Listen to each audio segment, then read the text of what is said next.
우리들의 Journey Through the Bible 하나님 말씀 여행이 욥기를 모두 마치고 이제 잠언서에 이번 주부터 들어갑니다. 시편을 우리가 새벽 예배를 통해서 꼼꼼하게 함께 다루었고, 마태복음 이제 우리가 강해를 하고 있는데, 마태복음이 끝나면 시편으로 다시 돌아가서 시편 강해로 새벽 예배를 함께 하고자 합니다. 그래서 시편을 스킵하고 우리 잠언서로 들어가게 되었습니다. 사실 이번 수요일 저녁에 지난 수요일 저녁에 원래 잠언서 1장과 2장을 우리가 함께 다룰 계획을 가지고 있었습니다만, 지난 수요일 폭설로 말미암아 예배를 한 분만 오셨고, 저하고 둘이서 수요 예배를 드린 관계로 성경여행 프로그램을 갖지를 못했습니다. 돌아오는 수요일은 찬양대 헌신 예배로 외부 목사님께서 그 강사로 초청되셔서 말씀을 전해 주실 것이기 때문에, 우선 첫째, 이번 수요일 저녁 예배에는 평소 수요일 날 나오지 않으시던 성도님들도 좀 모두 함께 나오셔서 모처럼 같은 우리 뉴욕에서 주님을 섬기고 계시는 주영광 목사님의 말씀을 통해서 함께 은혜 받는 그런 시간을 꼭 가져주시기를 바라고, 이번 수요일 저녁에 우리가 다루어야 할 Through the Bible 그 말씀을 오늘 여러분들의 주보에 실어드렸습니다. 지난주에 우리 정현철 목사님의 재직들을 위한 세미나 특별 집회가 있었고, 그래서 제 말씀이 없었기 때문에 오늘 주보에 이 수요일 저녁 그 Through the Bible 말씀을 실어드렸습니다. 여러분 꼼꼼히 읽으시기 바랍니다. 이번 주에는 다음 수요일 저녁에는 우리가 1장과 2장을 아주 가볍게 터치하고 요점만 이야기하고 3장으로 바로 들어갈 것이기 때문에 여러분들 오늘 주보에 나누어 드리는 것을 꼭 읽으시기 바랍니다.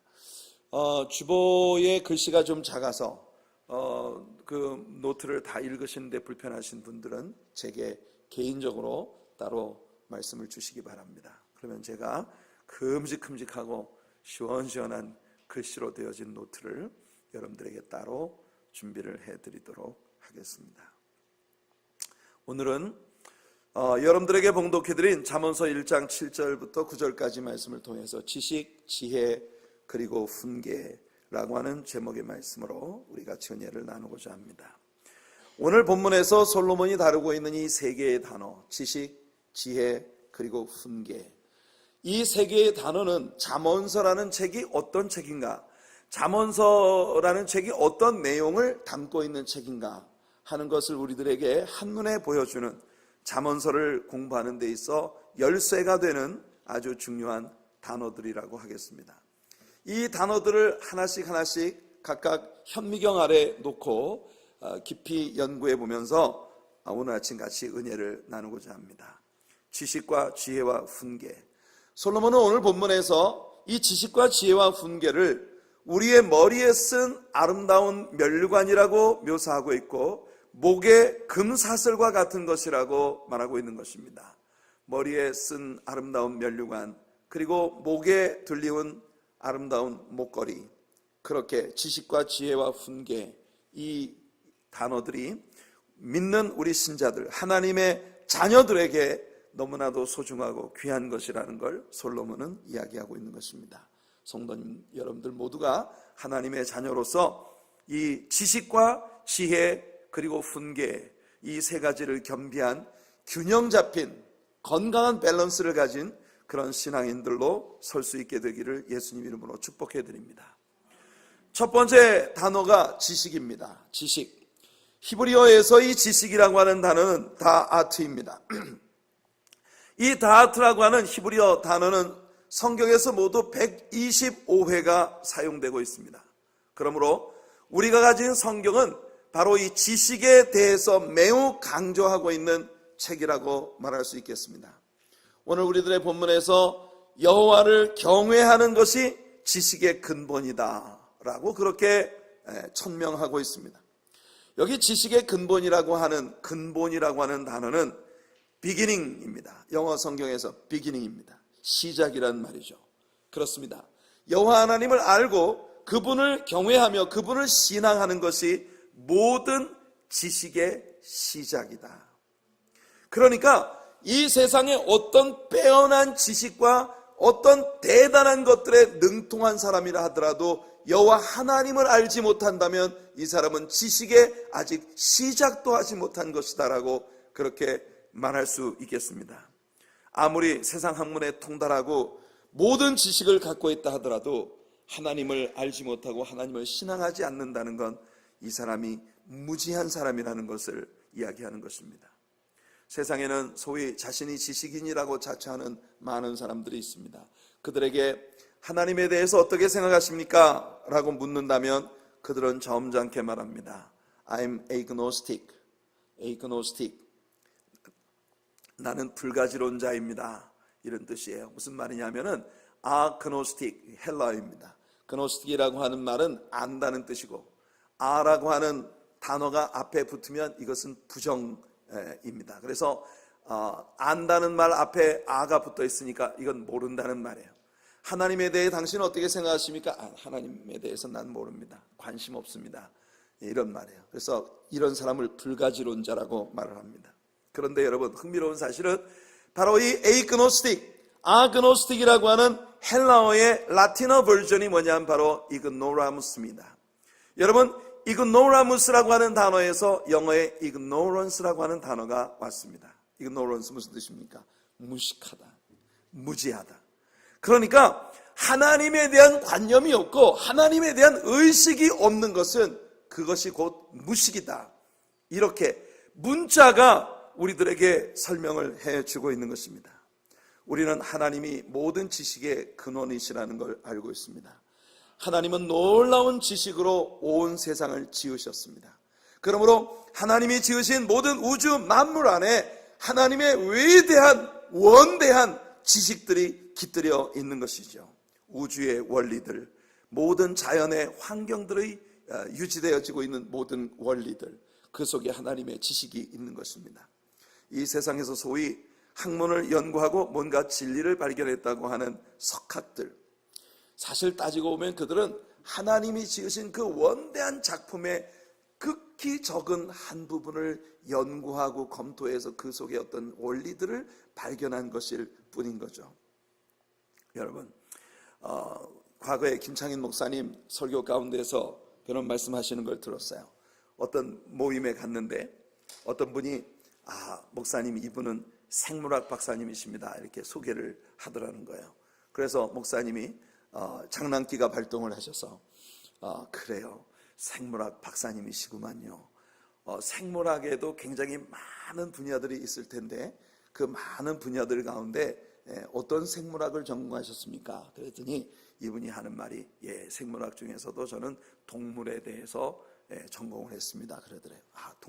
동물들의 세계에도 굉장히 많은 세계가 있을 텐데 그 많은 동물의 세계 가운데에서 박사님은 뭘 이렇게 연구를 하셨습니까? 그러니까 저는 곤충에 대해서 연구를 했습니다. 그러더래요.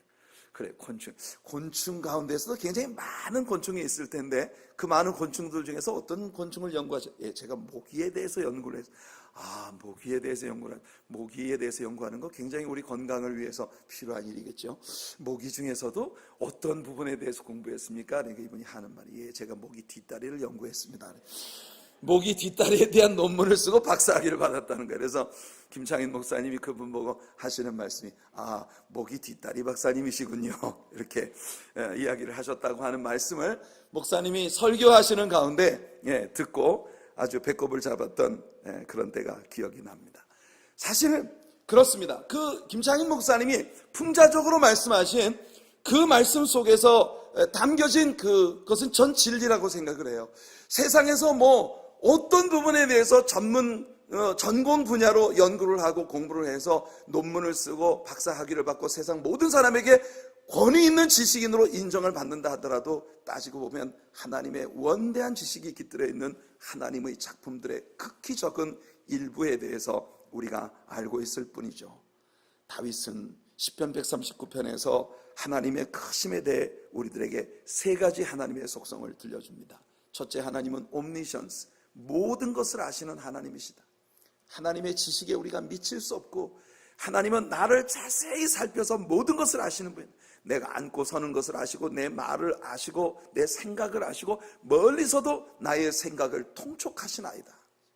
하나님은 내 머릿속에 있는 모든 생각들이 아직 시작도 되기 전부터 벌써 모든 것을 언더스탠딩 하고 계시다는 것을 다윗은 말하고 있어요. 그 다음에 두 번째로 다윗은 하나님의 무소부재에 대해 말합니다.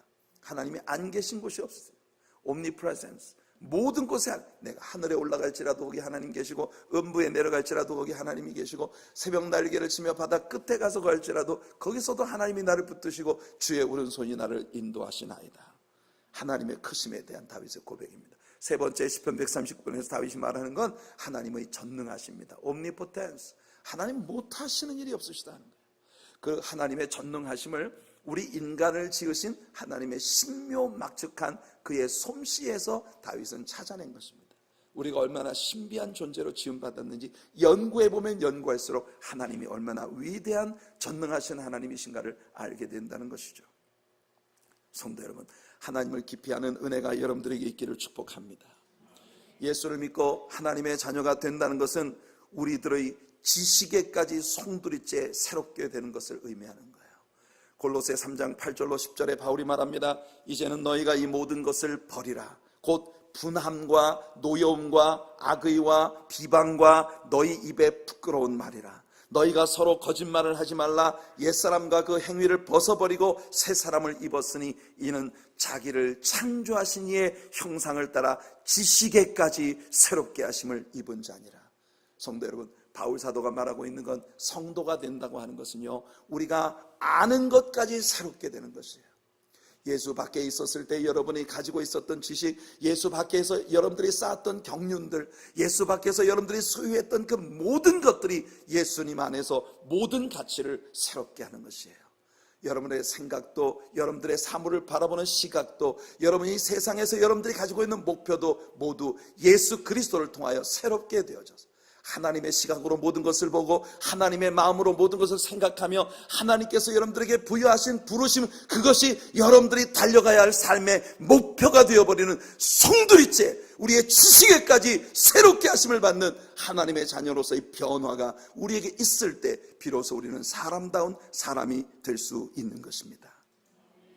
베드로후서 3장 18절에 베드로가 말합니다. 오직 우리 주 곧 구주 예수 그리스도의 은혜와 그를 아는 지식에서 자라가라. 성도 여러분, 우리 하나님을 아는 지식이 날마다 자라는 여러분들 되시기를 예수님 이름으로 축복해 드립니다. 그래서 영광이 이제와 영원한 날까지 그에게만 있을지어다. 베드로가 선포하고 있는 것처럼 여러분들 주님을 아는 은혜와 모든 지식에서 자라감으로 말미암아 여러분에게 남는 건 오직 하나님의 영광 그 하나뿐인 그런 가치관을 가진 하나님의 사람들로서의 변화가 우리 안에 있게 되기를 바랍니다.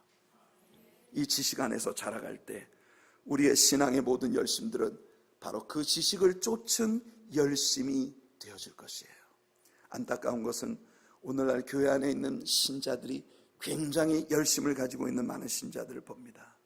하지만 안타까운 건 그들의 열심이 지식을 쫓은 열심이 아니기 때문에 종교적으로 굉장히 많은 노력을 합니다. 굉장히 정말 많은 것들을 절제하고 잘라내고 그리고 자신의 삶의 많은 부분들을 희생하며 열심을 다해 교회 생활을 하는데 그것이 정확한 말씀의 지식의 바탕을 둔 열심이 아니다 보니 향방 없는 다름질을 하는 것처럼 목표가 잘못된 곳으로 열심히 달려가는 너무나 많은 성도들을 보는 것이에요. 그래서 바울사도는 로마서 10장 2절에서 나의 동족들이 열심은 있으되 지식을 쫓은 열심이 아니라는 것 때문에, 여러분, 예수 그리스도를 십자가에 못 박았던 자들이 누굽니까? 예수님 당시의 종교 지도자들, 그들은요 종교적 열심에 있어서는 타의 추종을 불허하는 자들입니다. 그런데 그들의 열심이 하나님의 말씀의 지식을 쫓은 것이 아니기 때문에 그들이 하나님을 위한 뜨거운 열심을 가지고 있는데 하나님을 위한 뜨거운 열심이 결국 하나님을 십자가에 못 박는 아이러니컬한 결과를 초래하고 만 것이에요. 사람들의 신앙의 열심이 지식을 쫓은 것이 아닐 때 당연히 그들의 기도는 말할 것도 없이 하나님의 뜻에서 완전히 벗어나 버린 그런 자기 욕심만을 가지고 자기 열심만을 가지고 하나님께 매달리는 기도가 되는 것이고, 심지어 교회 생활도 직분 생활도 자신에게 주어진 일들을 감당하는 모든 생활도 사실은 하나님의 부르심과 아무 상관없이 자기 열심을 향해서 달려가고 있는 그런 모습일 수 있다는 것입니다. 하나님께서 선하지 않은 소원을 들어주실 턱이 없겠죠. 솔로몬이 잠언서 19장 2절에서 말합니다. 지식 없는 소원은 선하지 못하고 발이 급한 사람은 잘못 가느니라. 여러분, 어린 아이들이 길을 잃으면요, 아주 삽시간에 상상도 할 수 없는 곳에 가 있습니다. 왜냐하면요, 목적 없이 그냥 가기 때문이에요. 성도 여러분, 오늘날 얼마나 많은 성도들이 그렇게 길을 잃은 아이처럼 내가 어디로 가는지도 모른 채 정처 없이 헤매고 있는지, 오늘 하나님을 아는 지식이 여러분들의 행선지를 올바르게 세워주시는 귀한 은혜가 있기를 바랍니다. 우리는 당연히 먼저 부름받은 하나님의 자녀들로서 이 지식에 대한 책임을 감당해야 하는 것입니다. 우리가 이 지식을 전하지 않으면 우리와 우리 민족이 망하게 될 것이에요. 호세아 4장 6절에 호세아 선지자는 외칩니다. 내 백성이 지식이 없으므로 망하는도다. 내가 지식을 버렸으니 나도 너를 버려 내 제사장이 되지 못하게 할 것이요, 내가 내 하나님의 율법을 잊었으니 나도 내 자녀들을 잊어버리리라. 얼마나 두려운 말씀입니까? 이스라엘 백성들이 제사장 국가로서의 사명, 곧 이 지식을 전하는 사명을 버렸을 때 하나님도 그들을 버리겠다고 말씀하십니다. 우리들은 오늘날 왕같은 제사장으로 우리 하나님 앞에 부름받은 사람들입니다. 우리는 이 지식을 전할 제사장으로서의 사명을 감당하는 사람들이 되어야 합니다. 우리가 이 제사장의 사명을 감당치 않을 때 우리 하나님의 얼마나 무서운 책망이 선포되고 있는지 보십시오. 말라기 2장 7절과 8절이 말합니다.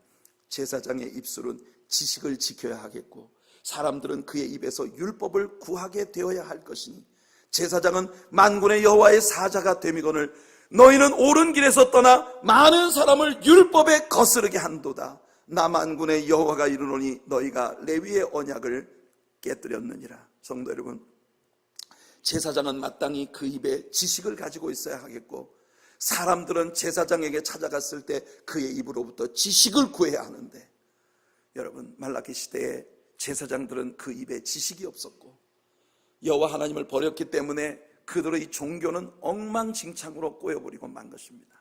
심지어 하나님께 제사를 드린다고 가지고 온 제물을 오는 길에 훔쳐가지고 갖고 온 제물로 하나님 앞에 제사를 드리는 어처구니 없는 일이 자연될 수 있었던 건 그 시대의 제사장들이 하나님의 지식으로 그들을 가르치고 있지 않았기 때문이라는 것입니다.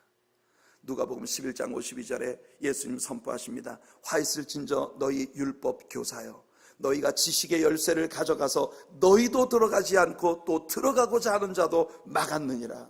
사랑하는 성도 여러분, 왜 그들은 예수님을 그토록 미워했을까요? 니고데모와의 대화를 통해 예수님 말씀하십니다. 그들이 빛 가운데면 그들의 어두움이 드러나는 것이 두려워서 그들은 빛으로 오지 않는 것이라고 말씀하시는 것이죠. 사랑하는 성도 여러분, 오늘 우리는 찬양했습니다. 물이 바다를 덮은 같이 여호와의 영광을 인정하는 것이 여호와 하나님의 말씀을 아는 지식이 온 땅에 충만하게 되리라. 우리는 이 일을 위해 부름받은 사람들입니다. 여러분, 정 목사의 입에 하나님의 말씀의 지식이 날마다 더 채워지기를 기도해 주시기 바라며, 입만 열면 하나님의 지식을 여러분들에게 가르치는 거기에 모든 열정을 쏟는 목사가 되도록 중보해 주시기를 바라며, 여러분들이 교회에 나와 예배를 드릴 때마다 정 목사의 입으로부터 하나님의 말씀의 지식이 여러분들에게 가르쳐지는 것을 소원하고 갈망하는 목마름을 가진 우리 성도님들 되시기를 예수님 이름으로 축원해 드립니다. 지식은 하나님을 아는 것이에요. 두 번째 단어는 지혜입니다. 지혜라고 하는 단어는 아마 여러분들 모두가 종종 들으셨을 호크마라고 하는 단어입니다. 히브리어의 호크마라고 하는 단어, 지혜는 일반적으로 지식을 올바르게 사용할 수 있는 능력을 일컬어 지혜라고 말을 하죠. 잠언서에서의 지혜라고 하는 단어는 모두 37차례가 쓰여집니다. 그러니까 잠언서에 있어서 지혜라고 하는 단어는 아주 중요한 단어입니다. 지혜는 지식을 올바르게 쓸 수 있는 능력을 뜻합니다. 세상에는 정말 많은 지식을 가지고 있는 똑똑한 사람들이 있는데 참 불행한 것은 그들이 가진 그 지식을 올바르게 사용하지 않기 때문에 여러분, 우리는 어떤 범죄자들이 아주 지능적인 범죄를 저지르는 것을 봅니다. 그것은 그들이 가진 지식을 악용한 케이스이죠. 아주 지능적인 그런 범죄. 우리는 우리의 지식을 정말 유익하고 올바르게 사용할 수 있는 지혜를 하나님께로부터 얻게 되기를 축복합니다. 하지만 성경에서 호크마라고 하는 단어가 쓰여질 때 이 지혜라고 하는 단어는 단순히 일반적으로 우리가 생각하는 지식을 올바르게 선용하는 능력에 국한된 것이 아니라, 여러분, 이 지혜라고 하는 단어는 구약 성경에서 신약에 오실 예수 그리스도를 직접적으로 지칭하는 그런 호칭으로 사용되었다는 것을 우리가 알아야 합니다. 구약의 호크마, 이 지혜는 바로 예수 그리스도이십니다. 고린도전서 1장 30절을 보면 바울 사도가 이 사실을 우리에게 설명하는데요. 너희는 하나님으로부터 나서 그리스도 예수 안에 있고 예수는 하나님으로부터 나와서 우리에게 지혜와 의로움과 거룩함과 구원함이 되셨다고 말합니다. 예수님은 우리의 지혜가 되셨다. 예수님은 곧 지혜이시다 라고 하는 것을 바울 사도가 선포하고 있는 것을 봅니다. 여러분, 그래서 솔로몬은요, 잠언서에서 지혜라고 하는 단어를 일반적인 보통 명사로 사용하는 것이 아니라 이 지혜를 personification, 이 의인법화시켜서 지혜를 사람인 것처럼 말합니다. 지혜가 거리에 서서 외친다. 지혜가 너희를 부른다. 모든 금은 보화를 구하는 것처럼 지혜를 구해라. 지혜가 너희를 만날 것이다.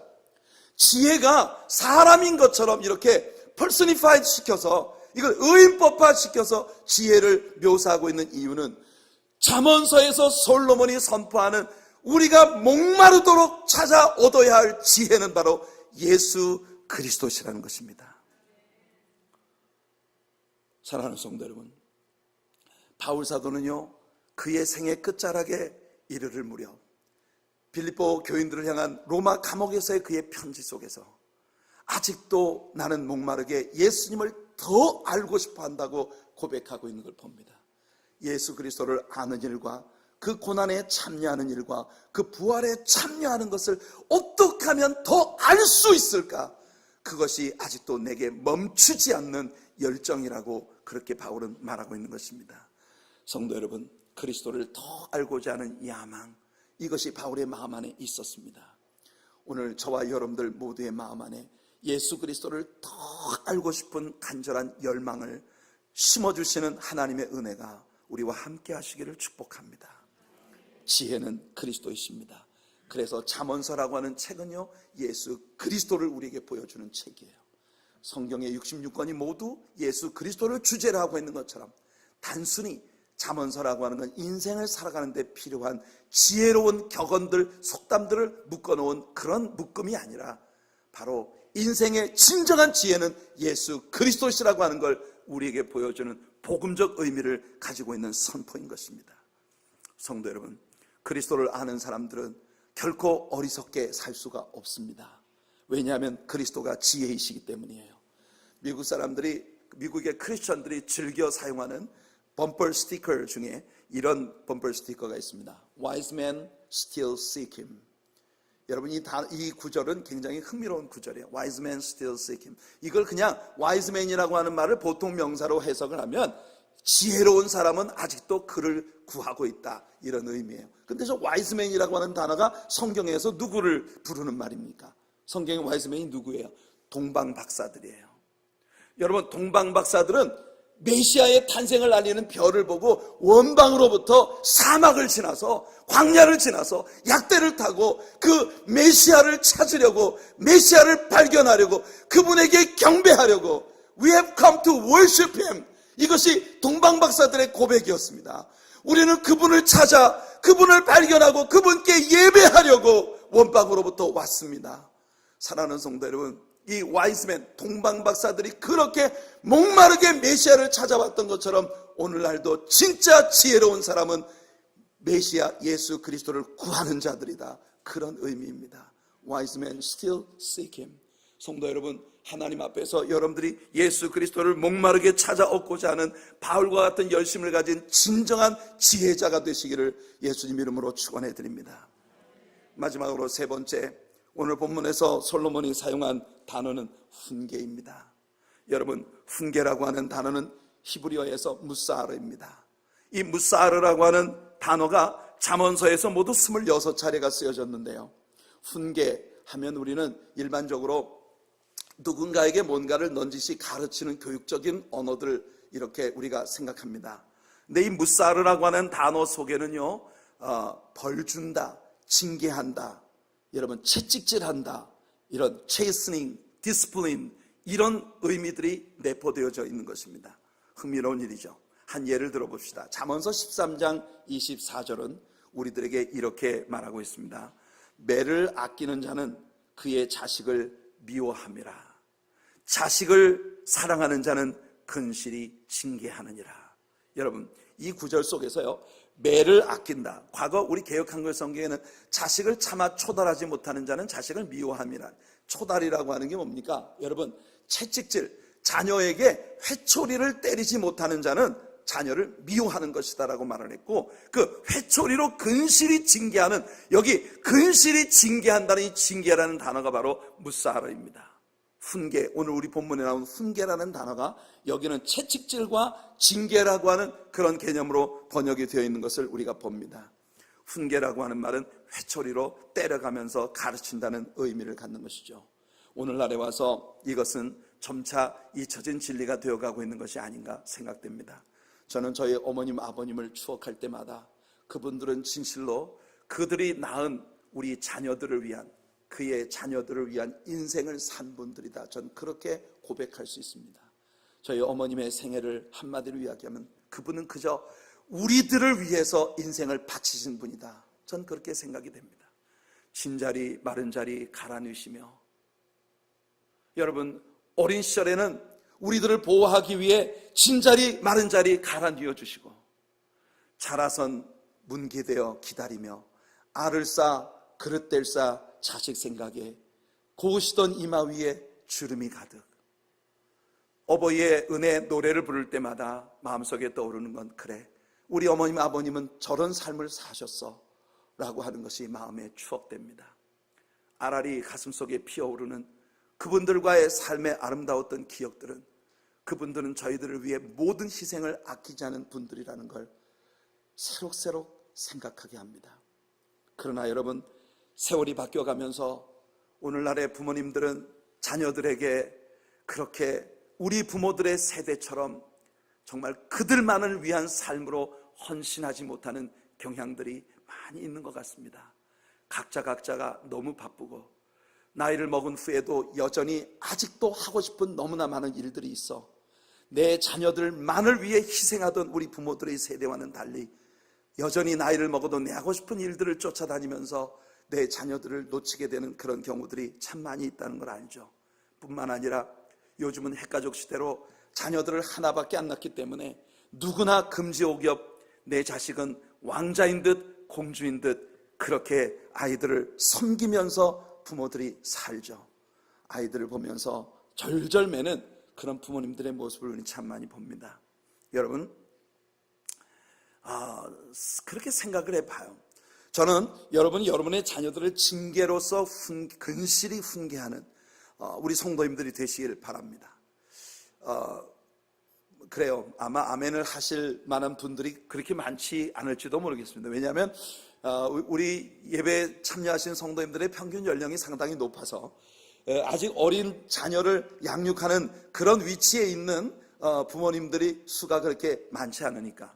근데 여러분, 제가 한국에서 목회를 할 때 대구에 제가 잘 알고 있는 집사님 한 분이 계셨는데 그 집사님 딸이 너무너무 예쁜 그런 딸이 있었습니다. 이 딸이 말입니다, 대학을 아주 우수한 성적으로 졸업을 하고 꿈에 그리던 고등학교 교사 임용고사에 합격을 해서 고등학교 초임 교사로 학교에 부임을 하게 되었습니다. 그런데 이 친구가 학교에 부임하자마자 담임을 맡았어요.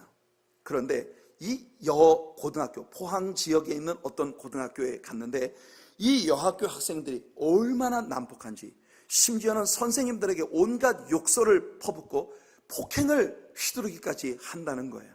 한 번은 한 학생이 너무나 못되게 굴고 숙제도 안 해오고 해서 회초리로 한 대 때렸답니다. 손바닥을.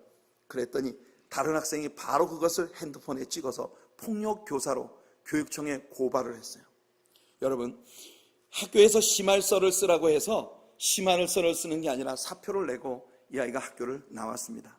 고등학교 애들은 너무 굵어서 내가 힘으로 이길 수가 없기 때문에 이 아이들을 가르칠 수가 없다. 그래서 중학교 임용고사를 다시 보겠다는 거예요. 여러분, 얼마나 놀라우니까. 이 아이들이요, 여러분, 선생님들한테 하는 말이 밖에 나가서 사복 입고 만났을 때 두고 보자고 그렇게 이야기를 한대요. 여러분, 생각해 보면 그 아이들을 기르고 있는 오늘의 어른들의 세대가 그들이 학생 시절에 어떤 일을 했었던 세대인가 하는 생각을 한번 해봅니다. 여러분, 정말 한국이 정치적으로 불안정하고 여러 가지 어려운 사회적인 어두운 측면들도 있었습니다만 그들이 데모를 하고 그리고 자기를 가르치는 스승을 의자에 꽁꽁 묶어놓고 강목을 휘두르며 머리를 빡빡 밀어버리던 그런 세대들이 자라서 오늘 아이들을 낳고 그 아이들을 기르고 있는 그런 세대입니다. 제가 생각할 때 이 아이들이 어른이 되어서 또 그 밑에 아이들을 낳았을 때 그 세대는 어떤 세대를 향해 갈까? 많은 것들이 복합적으로 머리를 스쳐가며 참 많은 가슴 아픈 생각들을 하게 됩니다. 제가 섬기고 있던 교회 마당에 동네 티네이지 아이들이 그냥 10대 후반의 아이들이 몰려와가지고 저녁 때가 되면 스쿠터를 타고 막 소리를 내면서 경적을 울리고 돌아다니고 담배를 저희 교회 마당에서 담배를 피워요. 그러면 제가 나가서 아이들을 불러놓고 말합니다. 야, 니네 여기 교회인 거 알지? 그런데요, 야, 교회에서 담배를 피는 사람들 어디 있냐? 니네 여기서 노는 건 좋은데 비어있는 교회 마당에 노는 건 좋은데 담배는 피지 말아라. 장로님이 와가지고 제 옆구리를 자꾸 막 끌고 가요. 그래서 제가 왜 그러시냐고 그랬더니 하는 말이 두드려 맞으려고 그럽니까? 10대 아이들한테 잘못 말 걸었다가는요 얻어 맞기 십상인 그런 세상으로 가고 있는 모습을 봅니다. 어떤 미국 사람한테 한 아버지에게 물었어요. 당신은 자녀를 간혹 때립니까? 그러니까 이제 그것이 뭐 어뷰즈의 개념이 아니라 스팽킹을 하느냐, 애들을 이렇게 때려서 교육을 하느냐라고 물은 거예요. 그랬더니 그 아버지의 대답이 뭐라고 돌아왔냐면 Only in self-defense. 그렇게 이야기를 하더라고요. 내가 내 자식한테 두드려 맞을 위기에 빠질 때 나도 때려야 된다고. 그런 뜻이죠. 자기를 디펜스하기 위해서 자녀에게 폭행을 해야 된다는 그런 이야기입니다. 참 가슴 아픈 일입니다. 그런데 말이에요, 여러분, 사실은 여러분들이 기르는 자녀들, 티네이지 아이들이나 또는 그보다 좀 위에 대학생, 여러분들 이 청년 아이들이 부모에 대해서 마음속에 가지고 있는 생각들을 아십니까?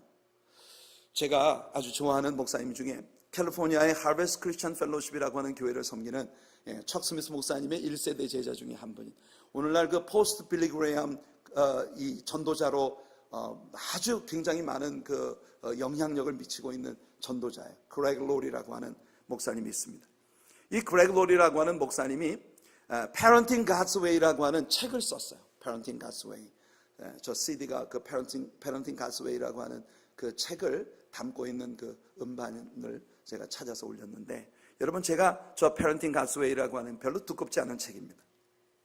그 책을 읽어보니까 그 책에 아주 흥미로운 이야기가 나와 있는 걸 봤습니다. 미국의 티네이지 아이들을 대상으로 해서 그들이, 이 청소년 아이들이 부모들에게 하고 싶은 말을 전부 조사를 했어요. 설베이를 해가지고 그 청소년 아이들이 부모들에게 하고 싶은 말들 가운데 위에서부터 10개를 골라서 이 책에 실은 것입니다.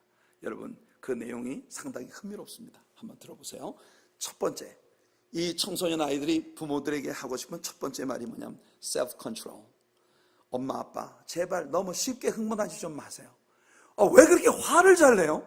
왜 설득력 있게 얘기를 못 하시고 무슨 일만 있으면 왜 화부터 내세요? 엄마, 아빠, 제발 self-control을 좀 하세요. 특별히 일이 마음대로 되지 않을 때 어떻게 대처해야 하는지를 엄마, 아빠에게 배울 수 있도록 우리에게 좀 보여주세요. 우리는 사람이 감정을 억제하고 지혜롭게 감정을 컨트롤할 때 어떻게 아름다운 일이 일어나는지 엄마 아빠를 통해서 좀 보고 싶어요. 첫 번째 이야기입니다. 두 번째, resist substance abuse. 이 말은 뭐냐? 일이 안 될 때, 어려움에 빠질 때 너무 쉽게 술을 찾는 거, 심지어 마약에 손을 대는 거.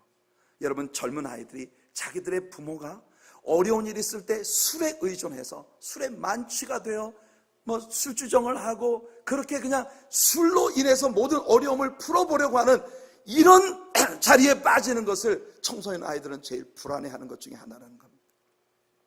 그러면 아이들은 배운다는 거예요. 아, 일이 힘들어질 때는 저렇게 하는 거구나.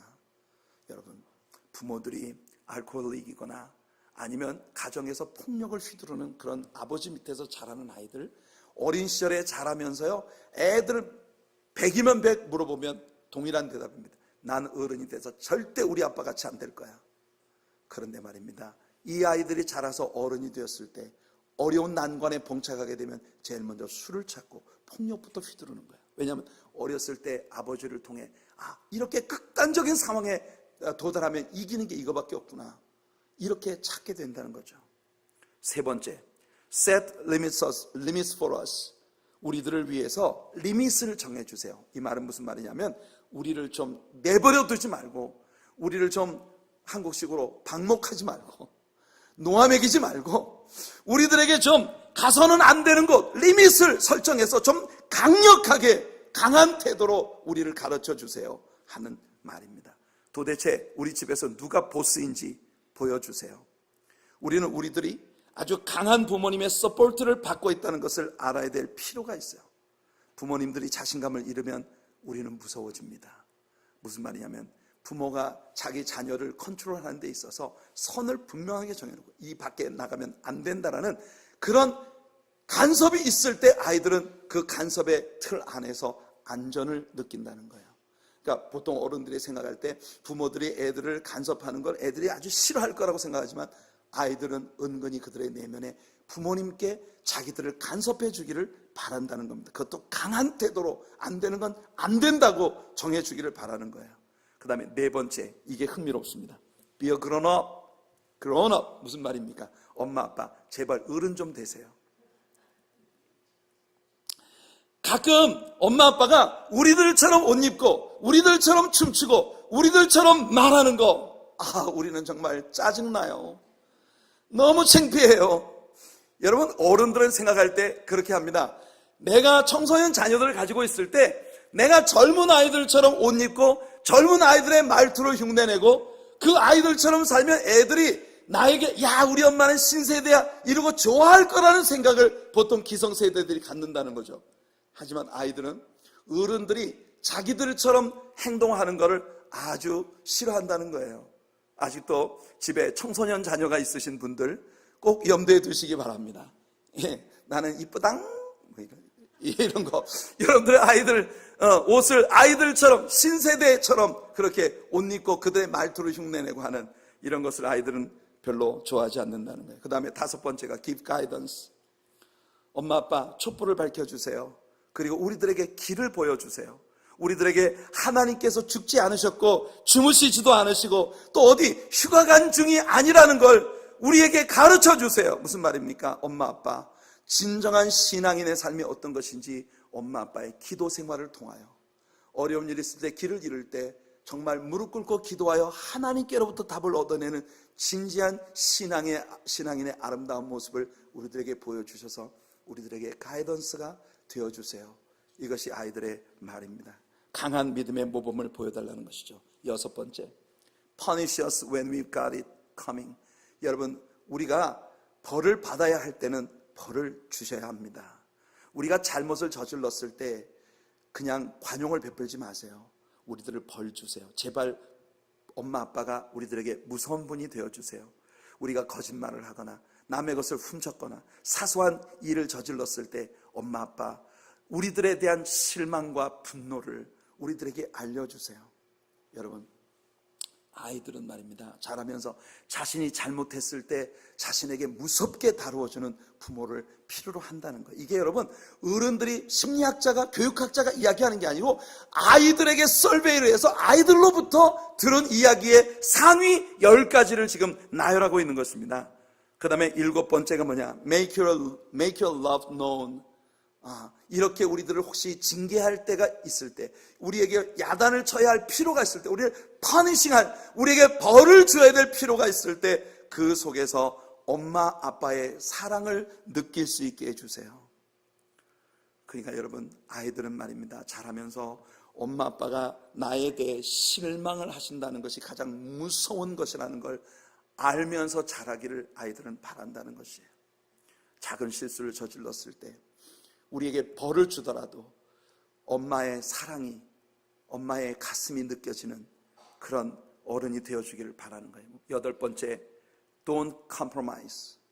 제발 우유부단하게 소리 한번 빽 지르고는 내버려 두는 그런 가르침이 아니라 어머니 아버지의 뜻이 정확히 무엇인지 우리에게 분명하게 일러주시고, 안 되는 것은 우리가 아무리 때를 써도 안 되는 것으로 선을 정해달라는 것이에요.